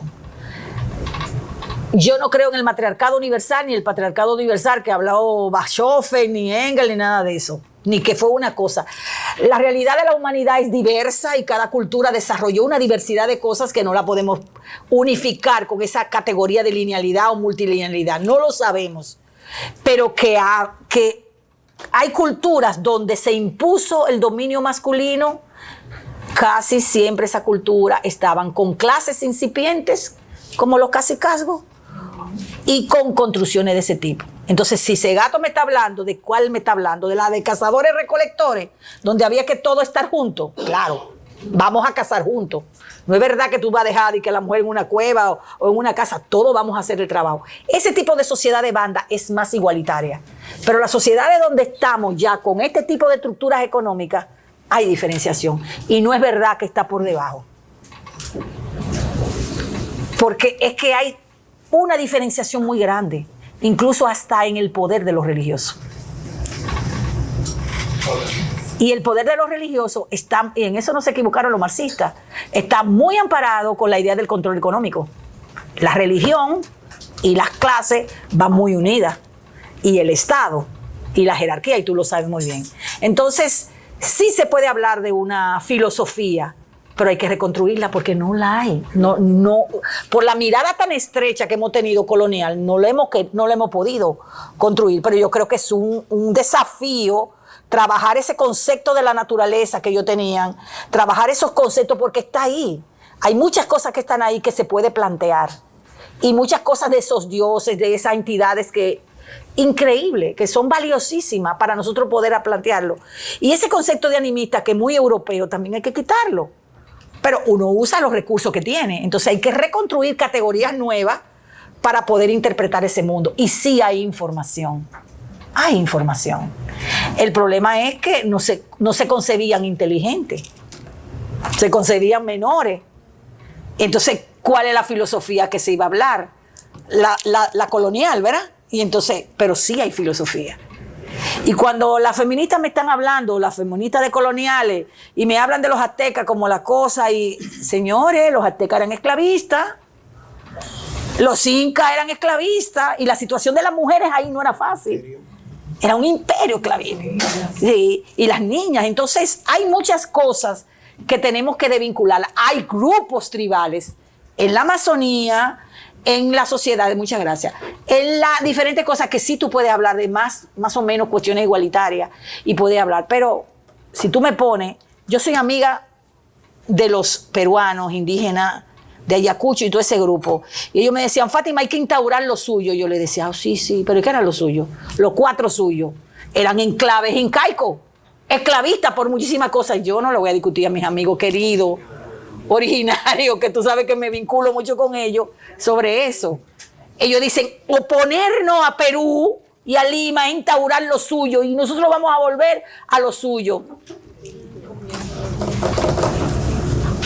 Y yo me retraté con su bandera ahí, de los 4 suyos. Pero en los 4 suyos había una opresión a las mujeres. Y voy a decir yo eso. No, son mis amigos, yo sé. Entonces, hay que tener cuidado con recrear cosas, ¿verdad? Si somos abiertos, pero como yo creo en que hay que amar a todo el mundo, como Espinosa. Y son mis amigos, y yo creo que ellos tienen derecho a levantar una posición política del incanato. Si ellos quieren levantarla, pues que la levanten, que levanten los 4 suyos, que peleen con el Estado Nacional peruano. Entonces, yo no voy a discutir con ellos con eso. Pero cuando tú estudias eso, yo tengo que decirle a mis estudiantes, era una sociedad esclavista. Y los 4 suyos es un imperio.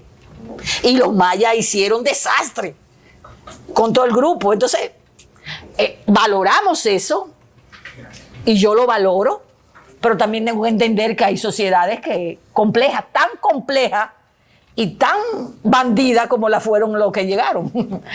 ¿Entendido? O sea, hay que tener mucho cuidado y no elevarse porque de que un indigenismo, no. Eran sociedades, eran culturas, señores, eran seres humanos. Y los seres humanos somos diversos.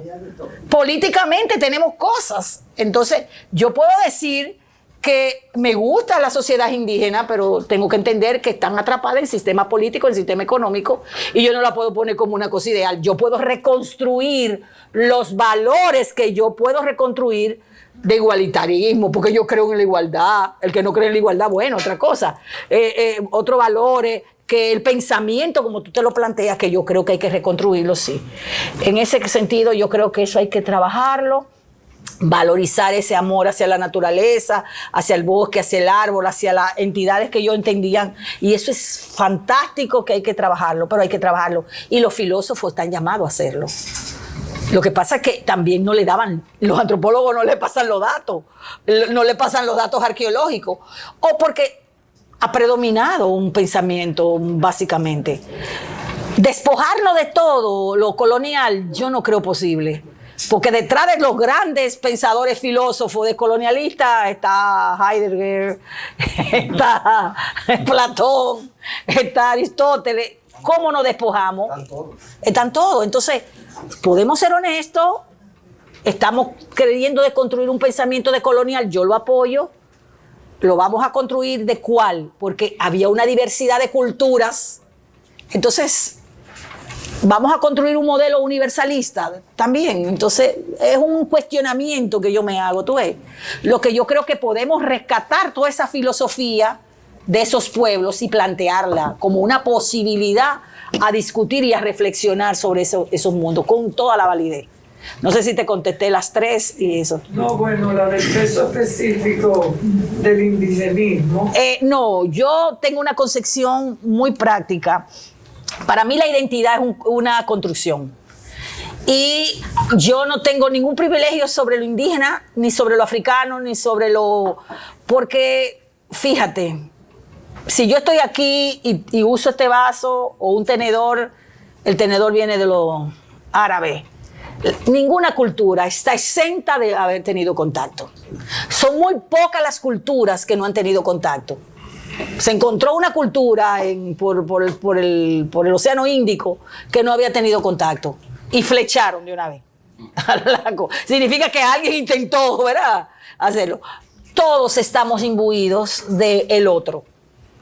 El otro, en términos lacanianos, como tú lo quieras decir, es nuestro espejo. Entonces yo no puedo decir que domina más aquí la cultura africana, domina menos la cultura hispánica. Yo creo que esa no es la reflexión. O la más funcional. Exacto. Esa es la más funcional que la gente dice, pero no es la reflexión. La reflexión, ni tampoco cuál domina más o domina menos. La reflexión es entendernos como culturas que de alguna manera u otra se nos impuso un modelo civilizatorio y a las culturas que trajeron se le impuso un modelo civilizatorio y creó una cultura diversa, no homogénea, que hoy que le llamamos indo-afrodescendiente, indo-afro-hispano-descendiente, algunos usan la mezcla. Yo prefiero manejarme en la apertura de todos esos valores y todas esas prácticas de experiencia que decir esto es más importante o esto es menos importante o esto. No. Lo que nosotros somos como identidades es una multiplicidad de cosas. Entonces, si yo te digo que la máscara que se encontró en San Juan es la que está en Valladolid, es la que está en Valladolid. Pero eso significa que porque hablemos castellano no haya tradición africana, no haya tradición. El problema está en lo político y en el concepto de Estado-Nación, cómo el concepto de Estado-Nación construye la categoría de identidad. Casi siempre la construye de manera homogénea. Y los seres humanos no somos homogéneos, somos diversos. Y eso me cuesta a mí tanto explicárselo a mis estudiantes de antropología general, que cómo es posible. Nosotros somos diversos, eso es la humanidad, diversidad. Pero la categoría de identidad del modelo de Estado-Nación es demasiado estrecha. Entonces no es que estoy vinculado, sino que nosotros tenemos que pensar que somos un crisol de cultura y lo que somos es una multiplicidad de cosas que nos definió así, como somos. Que pudiéramos categorizarlo y reflexionarlo, sí. Eso es importante. Pero yo no me interesa saber qué hay más, qué hay menos, ni porque hablamos castellano, no. Me interesa saber que el constructo que se hizo de identidad es un constructo político que ha quitado la base y ha excluido a los indígenas y ha excluido a los africanos. Y no puede ser. Porque todo eso está ahí. Está en nosotros. No es genética, es cultura. Está en la genética, pero la genética no me dice nada. Lo que me habla y lo que me dice es la cultura. Aunque yo soy un ser biosociocultural, lo que me dice es la cultura. No el color de piel, no me dice nada. Lo que me dice es la cultura. Entonces, eso yo no lo puedo quitar. Entonces, en términos políticos, el modelo de Estado-Nación es un modelo muy cerrado, con el constructo de identidad, como si la identidad fuera una cosa homogénea. Perdonen. O fija, perdonen, porque yo sé que eso es terrible, y sobre todo cuando se hablan de los haitianos, eso es terrible. Entonces, yo simplemente le digo, somos diversos, los seres humanos tenemos una capacidad para la aceptación de la diversidad tan enorme que encerrarnos en categorías tan cerradas para pensarnos a nosotras mismas o a nosotros mismos es complicado. Pero yo entiendo y respeto, ¿verdad?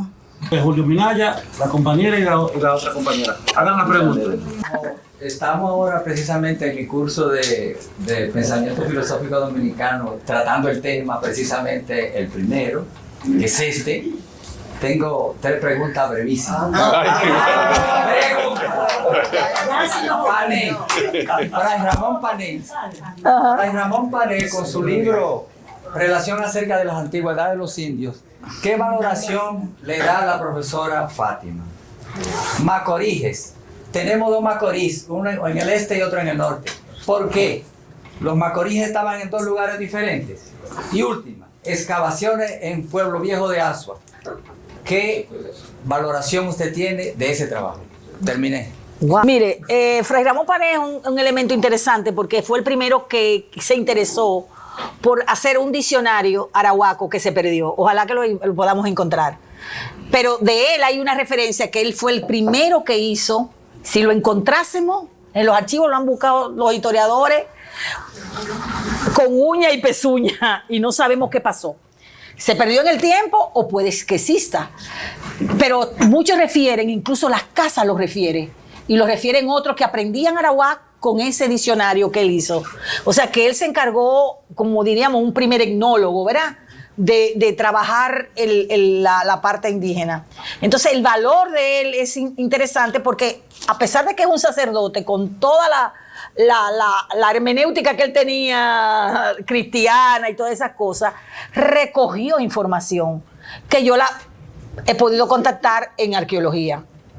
Hay algunas cosas que no sabemos si son verdad o mentira, pero por ejemplo, eso de Huabancé y ese trabajo sobre Huabancé y esas ideas sobre los dioses que él se empeñó en conocer, fue interesante y lo hemos encontrado en las cuevas. Muchas de las cosas que él dice ahí las hemos encontrado en las pinturas de las cuevas, que podemos contactar algunas cosas y otras pueden ser más exageradas, porque recuérdense que cuando leemos siempre tenemos que leer con pinceladas.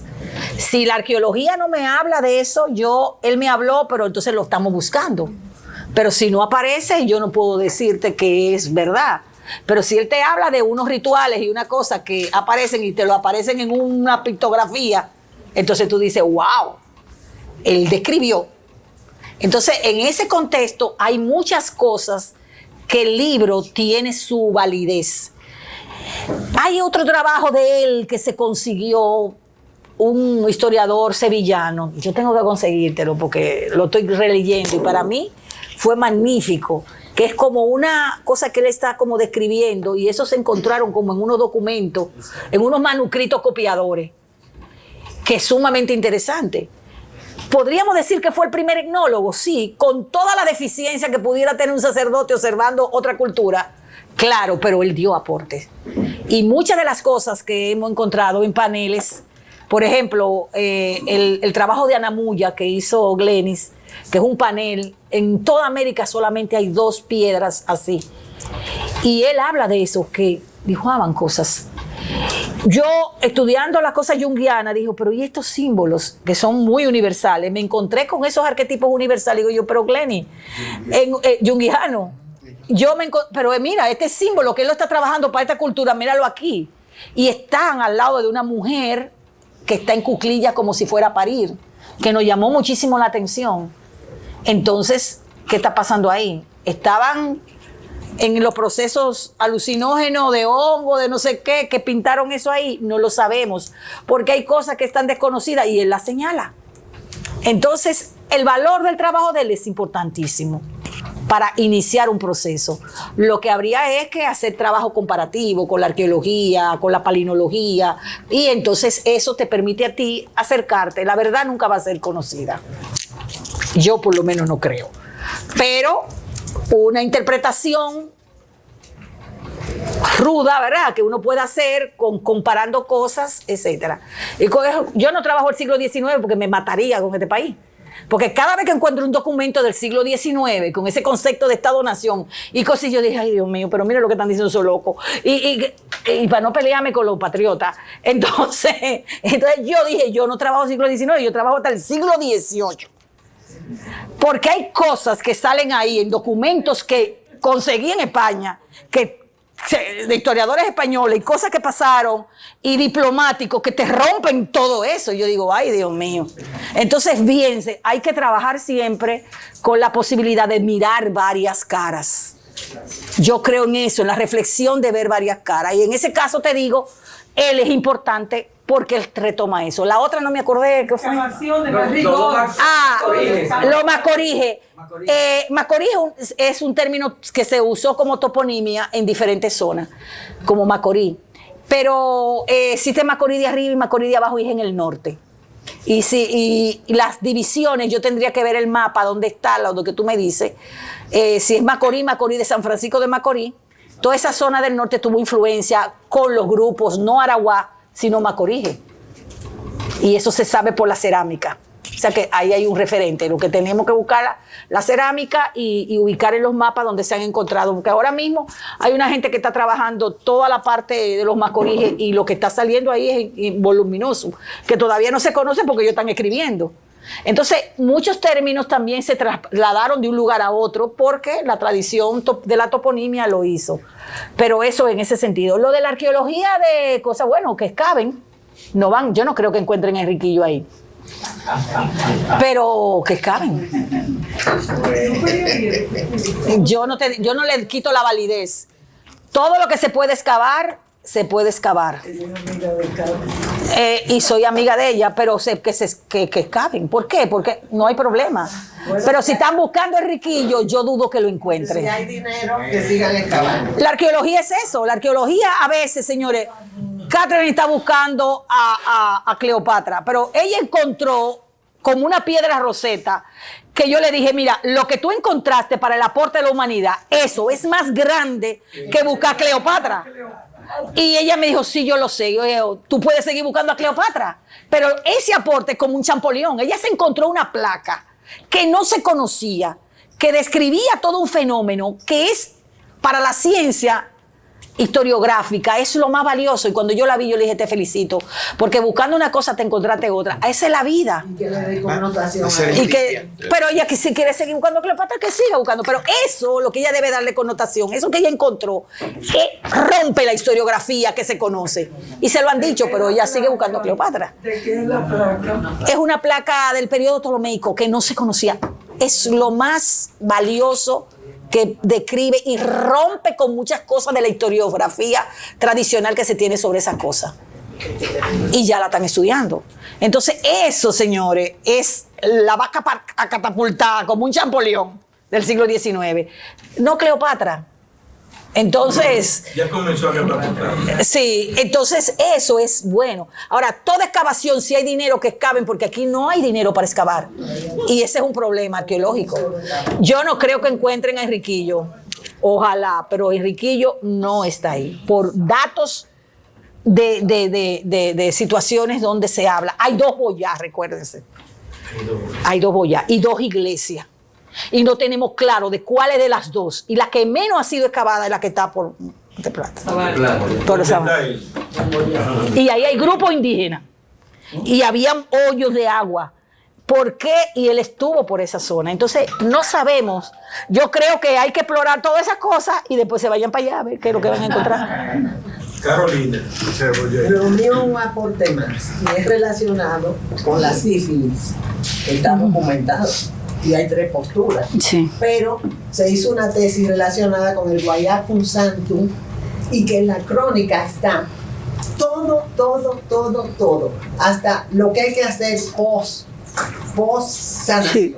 Y es una indígena, la primera patente americana que fue a España fue esa medicina que hizo esa indígena. Exactamente. Y ellos después venían a buscar. Ese es el Guayacán. Dale el nombre del Guayacán. Y el Santum. El Santum. Y que no es endémica, es nativa. Es nativa. Y también los estudios cromatográficos que se hicieron arrojaron muchísimos principios bioactivos que tiene el Guayacán, que su uso no debería ser solo para quemarlo como carbón. Claro. Y que deberíamos seguir nosotros investigando, porque hay muchísimos principios bioactivos que se podrían usar en enfermedades quizás que otras medicinas no hacen el efecto. En cuanto a los hongos, que hay muchos alucinógenos, pero no creo que sea el que el chamán se metía por la nariz. Porque lo que se habla de los hongos es el uso en té. Entonces, si las mujeres pudieran haberlo hecho. Hay psilocibe cubensis, hay amanita, muscaria, que dice la leyenda que eso era lo que los renos de Santa Claus bebían y salían disparados. Claro, Por eso, claro. Entonces, esos son esos aportes, hay muchos más, pero no hay Sí. tiempo. Pero el Guayacán, para decirte, el Guayacán se usaba para muchas cosas. Había una sífilis aquí y lógicamente una cepa diferente a la sífilis europea. Porque aquí en los 2 sitios. Sí, había en los 2 sitios. Y el mal, la buba era otra. El mal francés era la europea. Y eso, y ellos se combinaron Pero aquí. la bacteria es la misma, Sí, palidium. sí, es la misma, pero con una variante particular.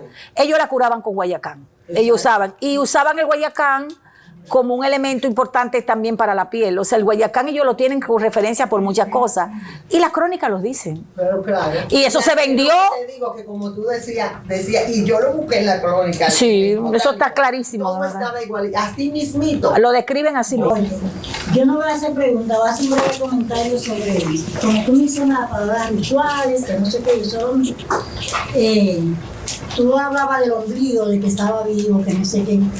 Entonces, todas las culturas antiguas, primarias, primera, terciaria,